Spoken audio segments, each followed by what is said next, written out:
Olá pessoal, vamos aqui para a nossa 11ª aula do curso de Python e nessa aula a gente vai começar a falar sobre os pacotes no Python, né? Então, começando definindo o que é um pacote, né? Então, um pacote ou um arquivo de módulo são arquivos que possuem funções, variáveis, classes e objetos já definidos, né? Existem diversos pacotes em Python que possuem as mais diversas funcionalidades. Então, por exemplo, aqui, nessa aula a gente vai começar vendo sobre o primeiro pacote que a gente vai ver, vai ser o NumPy, né? Esse pacote NumPy ele é fundamental para a gente fazer cálculos mais eficientes e ele é muito utilizado na computação científica. Esse pacote oferece funções matemáticas, geradores de números aleatórios, rotinas para a gente fazer álgebra linear, transformadas de Fourier e diversas outras coisas, né? Além disso, tem outra característica do NumPy que é interessante, que são as arrays, né? Que são as listas do NumPy, as NumPy arrays. E essas listas que a gente vai ver aqui mais para frente, né? Elas são mais eficientes do que se você trabalhar com listas comuns, né? Então você consegue trabalhar mais rapidamente com essas listas do NumPy do que com as listas comuns. Outro pacote também que é muito utilizado é o Matplotlib, né? Que é utilizado para fazer gráficos, que em vídeos futuros eu vou falar sobre ele.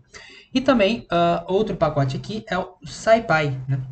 Então o SciPy ele é muito utilizado para a gente fazer estatística, integração numérica, para resolução de equações diferenciais, otimização, integração, também álgebra linear, de trabalhar com polinômios, funções especiais e várias outras coisas.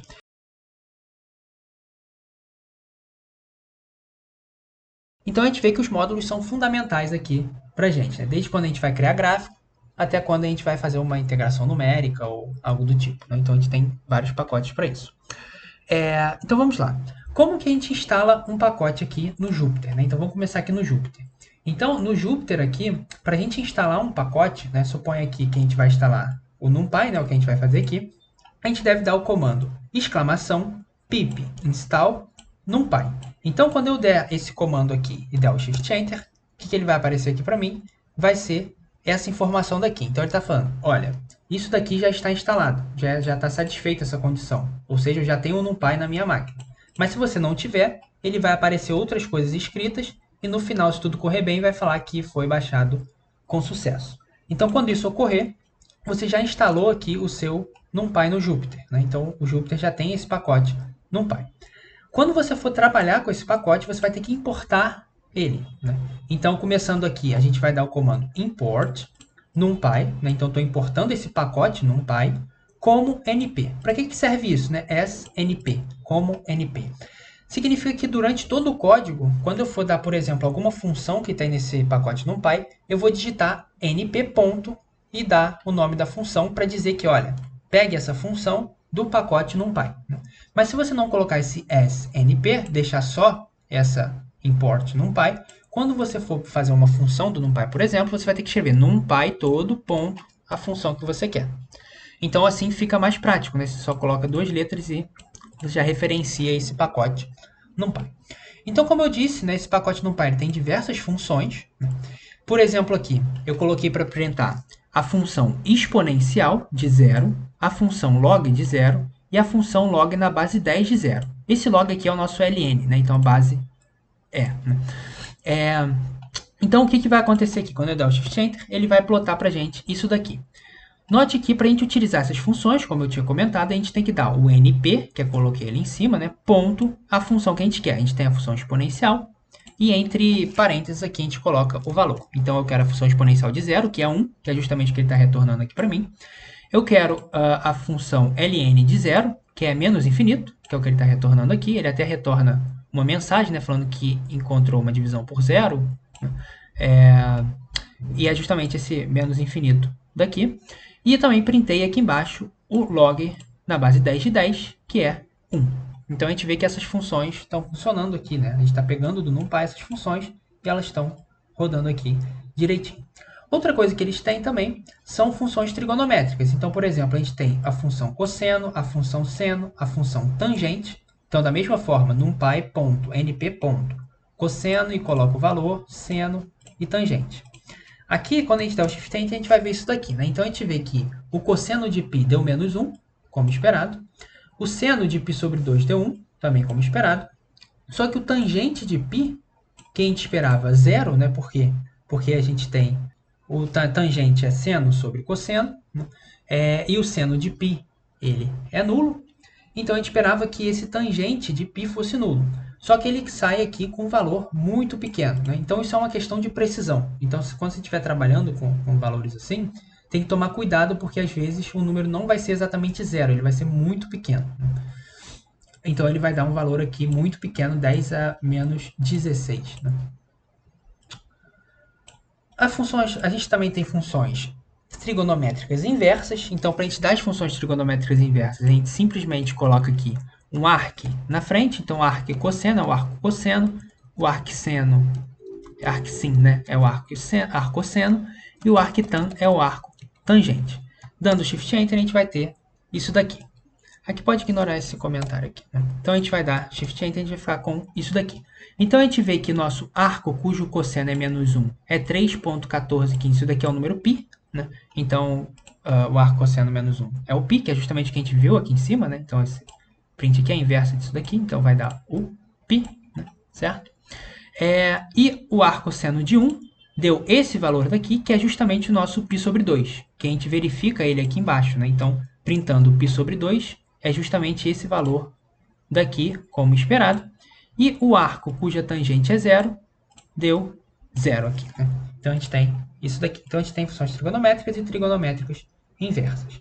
E o NumPy também possui essas funções trigonométricas hiperbólicas. Né? Então, seno hiperbólico, cosseno hiperbólico, eles são dados dessa forma daqui.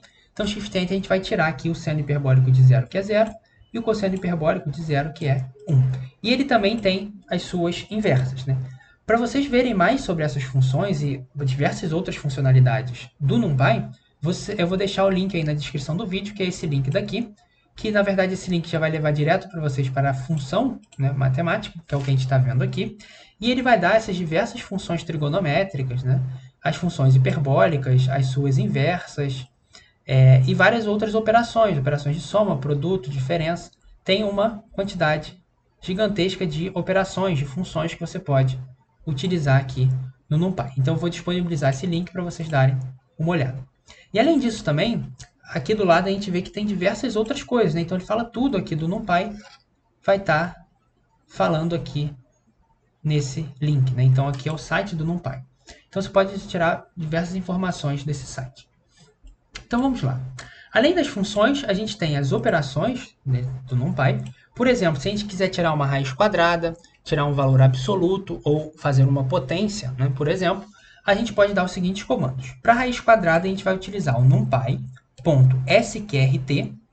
e entre parênteses a gente vai colocar o número que a gente quer. Então aqui eu estou tirando a raiz quadrada de 9. Se eu quiser o valor absoluto, eu vou utilizar o numpy, no caso aqui np.abs, absolute, de menos 5, ou seja, vai retornar o número 5. E se eu quiser potência, ao invés de eu escrever daquela forma que a gente escreve, que é 5, assim, né, 5 ao quadrado, essa representação de 5 ao quadrado, a gente pode colocar aqui numpy.power 5 e 2. Então ele vai retornar para a gente o 5 elevado a 2. Dando Shift Enter, a gente vê que a raiz quadrada de 9 é 3, o valor absoluto de menos 5 é 5, e 5 ao quadrado é 25, como esperado. Então a gente tem essas operações. Além disso, como eu comentei, a gente tem as listas no NumPy. Né? Então vamos lá. Aqui eu vou fazer uma lista do NumPy com uma lista comum, que a gente já viu nas aulas anteriores, né? Para a gente comparar algumas coisas. Aqui definir então nossa lista 1, como sendo a nossa lista do NumPy, e como é que a gente faz uma lista no NumPy. Para fazer uma lista no NumPy, a gente vai dar o comando aqui np. Né? Array, então ela é uma array do NumPy. Vou dar entre parênteses, e entre colchetes eu coloco os elementos que eu quero nessa lista. Então aqui eu estou fazendo uma lista com os elementos 1, 2 e 3. E da mesma forma, aqui embaixo eu estou fazendo uma lista comum, que é só o colchetes, né? Contendo 1, 2 e 3. Então, dando Shift Enter, eu defino essa nossa lista. Né? Então, nossa lista aqui, essas duas listas estão definidas. Agora eu coloco essas duas listas para printar. Então, printa a lista 1 e printa a lista comum. A gente vê uma diferença. Né? Então, aqui a nossa lista do NumPy ela vai sair dessa forma. Nossa lista comum sai dessa forma. Nossa lista comum tem as vírgulas, né? E nossa lista do NumPy não tem as vírgulas. No entanto, se eu coloco sem o comando print, né? Então, por exemplo, eu só digito aqui a lista 1, né?